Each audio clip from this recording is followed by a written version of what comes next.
ኤፌሶን ኪዳኔና ቸርነት ሳሙኤል በቅርቡ በሞዛምቢክ ብሔራዊ ቡድን በመለያ ምት በአፍሪካ ዋንጫው ተረቶ ወደ ዓለም ዋንጫ ለማለፍ የመጨረሻ ምዕራፍ ላይ ደርሶ የተመለሰው የኢትዮጵያ ከ17 ዓመት በታች ብሔራዊ ቡድን የሆነው የአሜሪካዊ አሰልጣኝ ቤንጃሚን ዚመር ቡድን አባላት ናቸው። ክለባቸው ደግሞ ወላይታ ዲቻ ነው። ታዲያ እነዚህን ተጫዋቾች ጨምሮ በርካታ ታዳጊዎችን በማፍራት የማይታመው የወላይታ ዲቻ ከ20 ዓመት በታች ቡድን አባላት በዞኑ ያለውን የታዳጊዎች አቅምና የሚሰጠው ትኩረት ተመጣጣኝ እንዳልሆነ ይናገራሉ።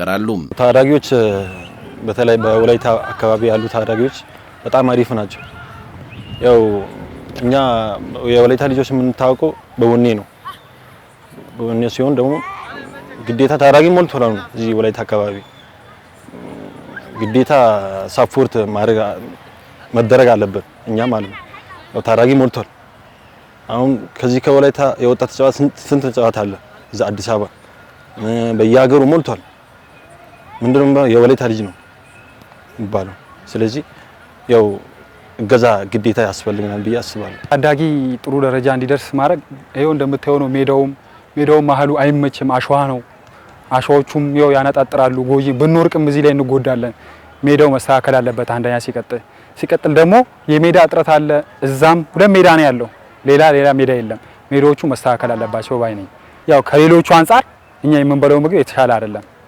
ምንበላው ምግብ ሊስተካከል ይችላል መቻል አለበት እና ከሜዳውም የምግቡም ባጀት ለኛ መውጣት አለበት። ወደፊት እኛ ዲቻን ወክለን የምንጫወት ሰው ሀገራችንን የምንወክል ሰው ስለሆነ ለኛ ባጀትም ሜዳውም መስተካከል አለበት ባይ ነኝ። ሊሼማታዎቹ የመጀመሪያውን የውድድር ዓመት በሊጉ ወገብ ካጠናቀቁ በኋላም በሁለተኛው አጋማሽ በፍጹም መሻሻል ከሊጉ መሪ ሀዲያ ሆሳዕና በ3 ነጥብ ዝቅ ብለው ሁለተኛ ደረጃን ይዘው ያጠናቀቁበት መንገድ ሲታይ ቡድኑ ምን ያህል እንደተሻሻለ ያመላክታል። የለውጡ ምክንያቶች ምን ይሁኑ? የመጀመሪያው ዙር ውጤት ዝቅ ማለትስ ምክንያት? የታዳጊዎቹ የአሰልጣኝ ቡድን አባላትና ተጫዋቾች መልስ አላቸው። በ2018 አዳዲስ ተጫዋቾችን ነበር እኛ ክረምቱን መልምለን ለዚህ ውድድር ያዘጋጀ ነው።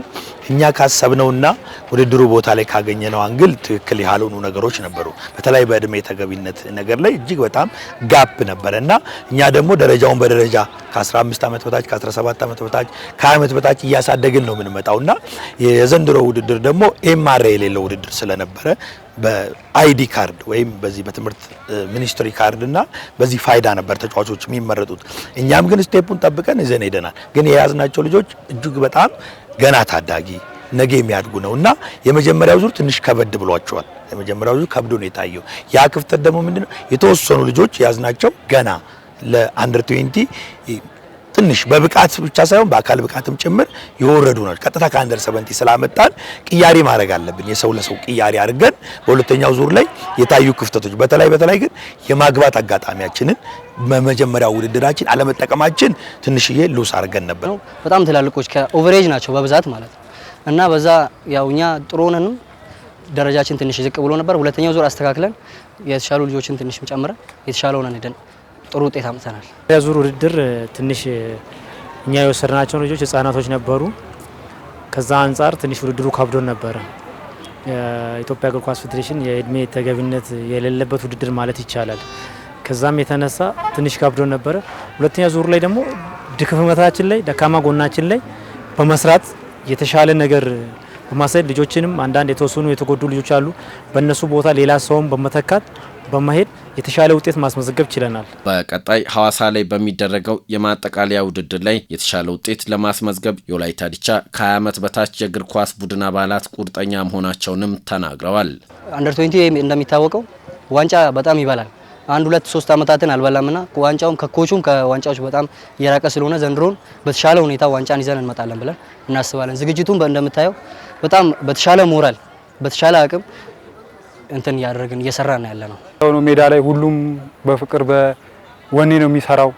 ያው ቀጣው ዋንጫችን የመጨረሻ ዓመትም ስለሆነች ዋንጫ ለመብላት በቃ ወኔ ላይ ያለነው። ይሄን ዋንጫ ለመብላት ግዴታ መብላት አለብን። ይሄንን ውድድሩ እንግዲህ ያው ሁለተኛውን ዙር ጨርሰናል። አጠቃላይ አሁን የሚቀረን ሻምፒዮን መሆን ነው። ወላይታ ዲቻ ደግሞ በዚህ ባህሉ ነው ሻምፒዮን። በተለይ ለ2 ዓመታት ግን ላግ ያደረገበት የራሱ መንገዶች አሉ። የተለያዩ ኢኮኖሚካሊም ከልጆች እንትንም ችግር በተነሳ የተወሰነ ስህተት የተሰራ ይመስላል። ከዛ በስተቀር ግን ለአሁኑ ውድድር ትኩረት የምናደርገው ዋንጫውን አንስተን ወደ ቅድሚያ ዲቻ በሚታወቀው ሙድ ዋንጫውን ማንሳት ነውና ያን ዋንጫ ለማንሳት ልጆቹ ጋር ቁርጠኝነት አለ፣ እኛ ጋርም ቁርጠኝነት አለ።